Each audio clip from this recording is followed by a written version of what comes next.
గర్వ హృదయులందరంట దేవుడికి ఎవరంట? హేయులంట. ఈ హేయులందరినీ దేవుడు ఎందుకు కలగజేశాడంటే నాశన దినము కొరకు. వాళ్ళందరికీ ఎంత చెప్పినా అనవసరం, కానీ వాళ్ళు దేవుని చిత్తంలో ఉండి ఆ నశించకూడని ఆత్మల లిస్టులో ఉంటే ఎప్పటికైనా దేవుడు వాళ్ళని ఏం చేస్తాడు? రక్షిస్తాడు. కానీ భక్తిహీనుల్లో లిస్టులో వేసాడు అనుకోండి, వాళ్ళని 10 తెగుళ్ళు వచ్చినా, 10 సంవత్సరాలు సువార్త ప్రకటించబడ్డా, 10 మంది దైవజనులు చెప్పినా దేవుడు వాళ్ళ హృదయాన్ని ఏం చేసేస్తాడు? కఠినపరుస్తాడు. వాళ్ళు ఇంకా రక్షించబడలేరు ఎన్నటికీ కూడా. చర్చికిరా, వాక్యం విను, పాటలు పాడు, చర్చిలో పనిచేయి.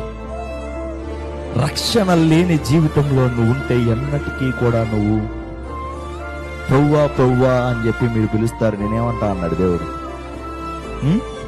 మీరెవరో అక్రమము చేయు వాళ్ళారా, నా యొద్ద నుండి తొలగిపోడి, మీరెవరో నాకు తెలీదు.